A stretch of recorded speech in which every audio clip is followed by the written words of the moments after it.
you're talking to a company that they tap into the culture of sports, but now they're tapping into a whole new avenue that's happening in the industry. It's sports betting. That's why we're here, and we're talking to two individuals from Bleacher Report. We have Mike Denevi and we have Sam Richmond. Guys, hope you guys are safe. Hope you guys are doing well. I guess I can ask you, how are you guys doing? Mike, you can go first, man.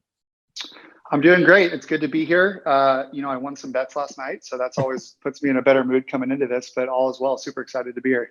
Right. When you're hitting the green and you're not in the red, that's always a positive. So good to hear from you, Mike. And Sam, how you doing, man? How are things?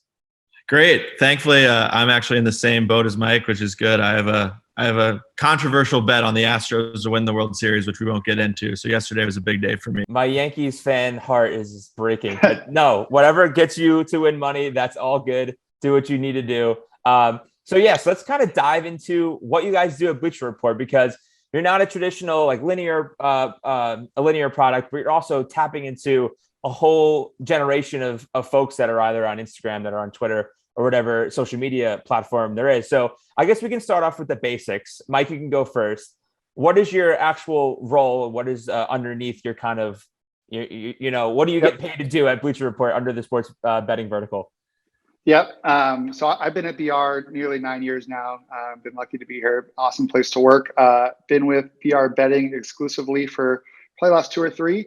Okay. Now I'm the director of brand strategy. So oversee all of our kind of content creation, all of our original social programming, social programming, and then app programming. So been doing that for about 2 or 3 years. Before that, we launched BR Gridiron, and I helped oversee that. So kind of been an expert in portfolio brands, and Sam and I worked together a long time ago in a newsroom sending app alerts before that, but been a very passionate sports bettor. And it's kind of been a really easy and fun transition for me to do what I love every single day, win or lose. The wins are always fun, but we're always in it together as a family, which I'm sure we'll get into in a little bit. So it's been a fun ride for sure. Exactly. And Sam, what do you do on your end? Yeah, so I am the manager of social programming for BR Betting. So I oversee our Twitter, our Instagram, and TikTok accounts. I've been with BR for 5.5 years now. So Mike has a few years on me. He actually was the hiring manager of me when we were in different roles. So everything comes full circle. But no, it's great. I mean, I'm super passionate about sports betting. Unfortunately, I'm on Twitter way too much, but it actually is good for my job. But yeah, no, it's been a really fun ride, especially as we've been here since the beginning. Seen when these social accounts had 0 followers, and now we're sitting here, kind of approaching 1 million, kind of cross-platform. So it's been a heck of a journey. Well, congrats on the success, and don't worry, I'm sure people will willingly admit that they're on Twitter way too much, or some others may not say that. I can say I'm on Twitter a lot, so I'm not afraid to admit it. So you're not my alone, screen time on weekends for NFL Sundays is dangerously high. Yeah, we're hitting like the 8s and the 9 hour. Yes, it's pretty. Turn those notifications off. Turn that off. Okay, so guys, kind of let's start from the ground floor. We kind of got an idea of what you gentlemen do for BR, but talk about some examples of the company's biggest efforts in sports betting. So whether that's a digital series, whether that's short form kind of content, the nitty gritty philosophy for Bleacher Report when it comes to sports betting, sports gambling, sports betting. Yeah. Thanks, Christian. I think the 2 big ones right now that we're super excited about, because they're kind of still in our launch pilot phase. Right. And we're kind of getting into the first one is a series called Bets Friends. So this is a social series in which we utilize our talent. Greg Ivory, Chad Ochocinco drops in. Sometimes we get audience members involved.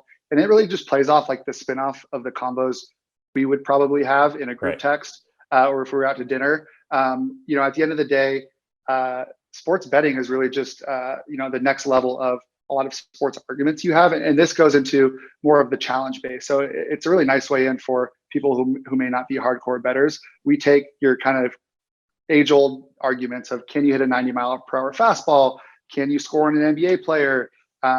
Those kind of things, and we actually put it into practice. So then we're going out there, we're having these friends bet on these challenges, and we're kind of programming these out onto social, which they're super social friendly franchises. We're 2-3 minutes. You're getting really good Instagram reels or TikToks out of these great moments. And people can really relate to them because they could say very naturally, yes, I could do this, or no, at Sam, you could never do this.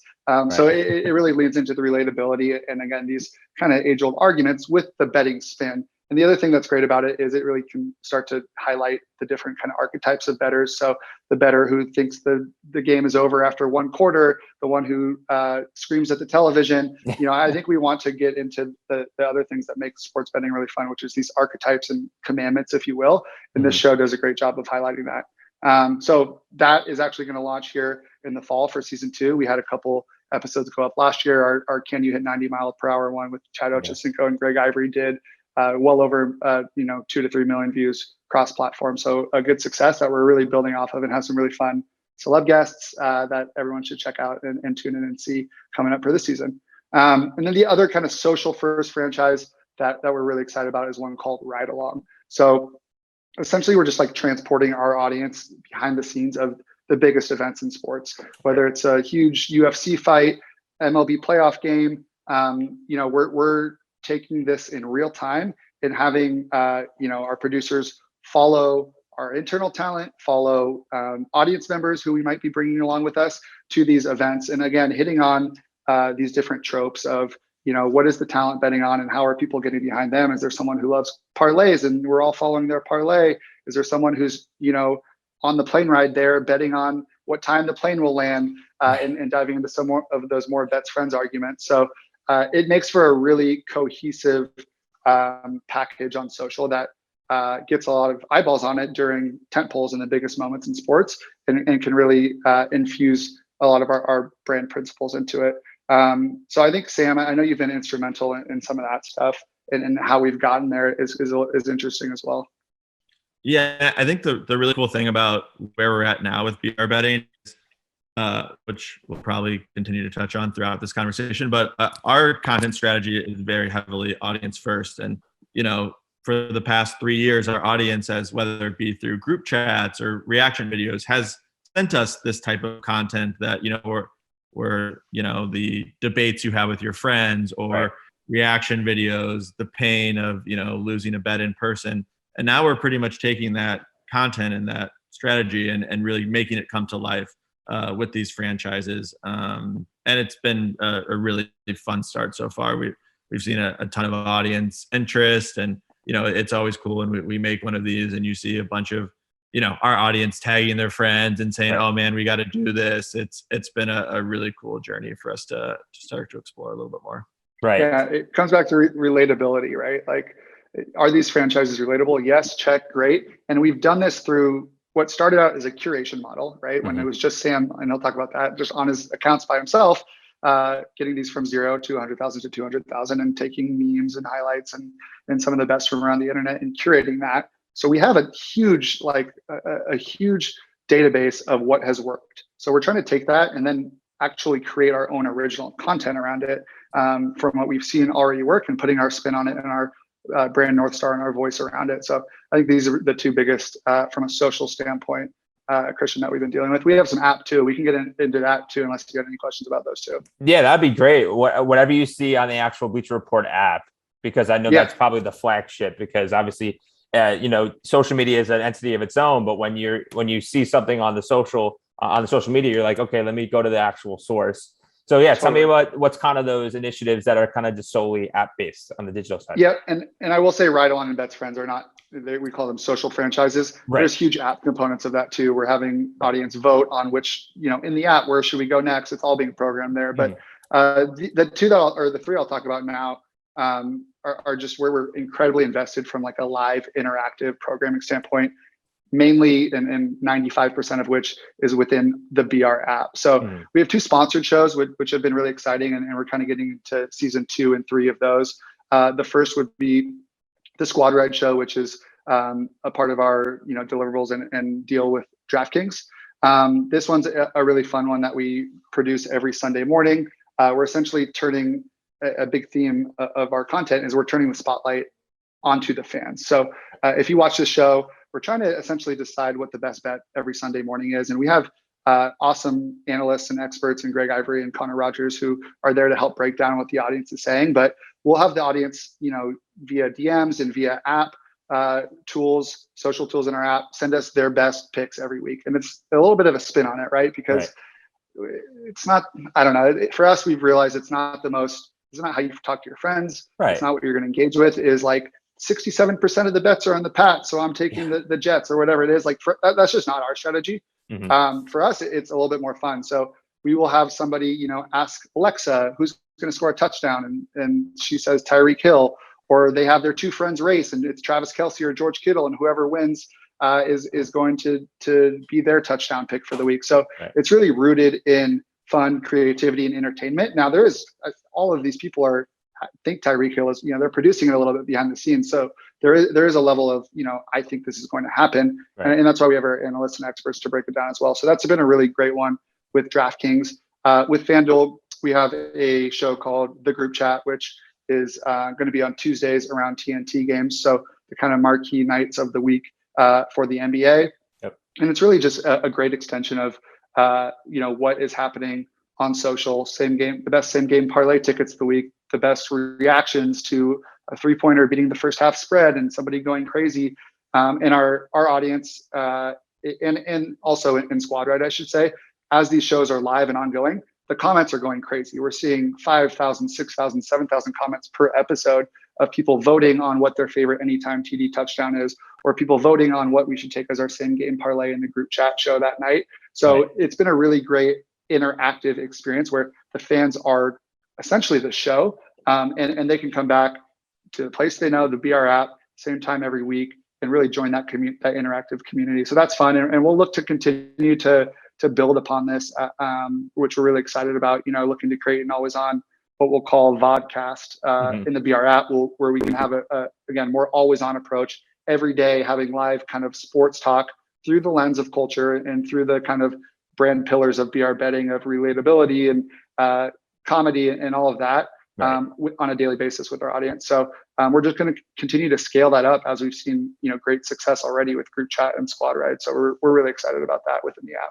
Right. I think that's what Bleacher Report does well, because not to say you guys don't take yourself seriously, but you're not as buttoned up as maybe some other entities out there. Because if I'm a first-time bettor, I don't know anything about betting. If I come to a show and it's just guys, girls or guys hanging out with friends, and you don't get numbers thrown at you, it's more so the conversations you have with your friends every day, you'll be more inclined to go wanna try it out or see what it is, because it may be daunting if you're just kind of like, over under is this is the spread, and this is what the odds are, and you're like, so many numbers, you gotta do the meme about the person writing on the chalkboard with all the numbers flying. That's probably what it is when in my head. Chris, Sam's like, that's perfect. Sam's gonna steal that. We'll use that. That's perfect. If I see that on social, I'll be sending it over an invoice. We'll give you like a hat tip. We'll at you. Thank you, Sam. Kind of to the point back on social media, does the company's voice for sports betting kind of change depending on the platform? So if you go to Twitter, you maybe have some more room to work with, or Instagram, it's more video based, or with TikTok, it's catering to a generation that maybe not of age yet to gamble yet, but they're growing up with this more legalized sports betting idea. How do you kind of differentiate your attack to each of the platforms? Yeah, no, it's a really good question. I think for us, and I think this stems to everything we do is I would say there's two prongs. Is one, we are pouring into kind of the data. So we are listening to figure out, which content buckets, think, memes or reaction videos or group chats, work best on specific platforms, and, what copy works and all of those things. But I would say we also listen to our audience in a very direct way. We're responding to every DM we get. We are in the comments talking with people. So, and you'll notice those differences, right? To your point, the TikTok audience is absolutely different from our Instagram audience. So we might, make our social copy on TikTok a little more kind of cater to newbies more than we would on an Instagram where we have that established audience. So I think for me and the rest of our team, it really is listening to the audience, because, they dictate the content and how everything's framed just as much as we do. Right. And Sam, that from a programming standpoint, you guys are best in class in the packaging and the copy and the editing for these and pulling these different levers for the different platforms. It's incredibly important. And it's how we've been able to grow. But I think from a content standpoint, we're kind of looking to continue to invest in what is the craze right now, which is kind of short form, comedic, trend, video style content. A lot of people could refer to that as TikTok content or Reels content, but the reality is it's everywhere. And you see, tweets go viral on Instagram. You see TikToks go viral on Twitter. From a content standpoint, like, we're definitely investing more in TikTok as that continues to grow. But I don't know if I would call that a platform strategy. I think it's really a content strategy. That kind of content resonates with casual fan, the younger fan. It resonates, quite frankly, with my dad, because he'll send me TikToks at time, even though I don't even know where he gets them from. It is just the next evolution. Like, we've gotten so popular from the relatability of the memes we post and the UGC. Like, this is the next level of that. It's a more creative version of that. It is taking some of those memes and whether it's our audience making them or our talent making them, it is that next evolution. So we're going very heavy there, and we're a strong believer that is a really nice way to lean in a lot of our pillars, like I mentioned earlier, which are relatability and comedy, and really just the highs and lows and having fun of gambling with your friends at the end of the day, or with the family or the squad, as we like to call it. Right. And again, I'll say it harkens back to what the company is founded on, the quick notifications you get to your phone, kind of short little blurbs. And if you want to go, deeper, you can find another avenue, whether it's on social or whether it's on the digital app, and you can kind of dive deeper instead of having to sit and read a long gestating article about just like, hey, just tell me what I should do or who I should pick and whatnot. We have about in real time too. In real time, Chris. Sorry, I'll just say in real time too. Like, being able to flip that stuff when Justin Tucker makes a, whatever it was, 68-yard field goal, and every single person has Ravens money line that week, and or they're in their Survivor League, or it's that one parlay that keeps it open, and being able to spin that in real time. Again, some of the things the company was founded on, which is being very topical, being very real time, and getting it out quickly, and you get it 10 minutes later, and you're seeing Greg or whoever on our social channels doing a funny spin off that. So I just echo everything you said for sure. Right. All right. So this, like I said before we started recording, this conversation is flying by. We have like 4 minutes left. But this is kind of the three-parter. So I had the layered question at the end. Mike, we'll start with you on the hot seat because you're kind of directly next to me on the Zoom call here. One, how far do you think the company's sports betting content has grown since it began? Two, where do you see it improving in the future? And three, how do you think your role can take that to the upper, echelon, the next level? Yeah, I mean, growth has been amazing, and Sam has been at the forefront of all that, so I can kick it to him quickly. But I'll just give you an anecdote. Like, when we started this, I was working with Sam pretty closely, and we, saw some follower growth and audience engagement. It was nothing to what it is now, and at the time, we were really leaning in on bet percentages, odds, spreads. And I think that was always a barrier to the casual sports fan. And we saw that from a lack of growth and engagement. Once we leaned into the content buckets and the pillars of, relatability, a big part of our strategy is to show, not tell. We're not going to talk at you about everything, the spreads and the odds and all of that. We're going to show you the fun and the relatability. But also, I think literally once we made that strategy shift, it went through the roof, and we became one of the most engaged sports betting brand in the space, and one of the most followed. So Sam can talk to you more about the growth of it, and then I can jump back in on where we plan to go from there. But it's been a lot of learning along the way for sure. Okay. Yeah, Sam, go ahead, man. Yeah, I think the really cool thing for me to have kind of been here again from the start of 0 followers is just how much it has grown. I mean, like Mike said, like 3 years ago, the BR betting was just like a side, or BR betting didn't even exist. It was just like a side gig that I was an NBA app programmer, but we like sports betting, so I would kind of do it as a side gig. And then you think about the beginning when I can admit this, but I didn't know what I was doing. I just like sports betting, and I was trying to figure out my way in the space of how to kind of generate an audience, and then we found that out, and then you kind of think about where we are at now, and how much time and effort it took. Not only is our brand established, but we are leading certain company initiatives inside of Bleacher Report, whether it be our kind of our audience first strategy, where we're directly interacting with the consumer and creating content strictly out of what they're commenting on our posts or direct messages, or kind of what we're doing with these on-site activations through Ride Along, where, you know, other people inside of Bleacher Report are saying to us, you know, we want to learn from you guys so we can have our teams kind of mirror this strategy. So it's kind of been amazing just to see BR Betting be fully integrated sort of into that Bleacher Report ecosystem. You see it, you know, we're featured on BR National Instagram posts. You know, we are collaborating with other portfolio brands like a BR Gridiron and a BR Kicks. And obviously I don't think, you know, betting has gone 1,000,000% mainstream at this point, which I'm sure Mike will touch on in a bit, but we're kind of, I would like to think that we're, as BR Betting, are kind of helping knock those doors a bit.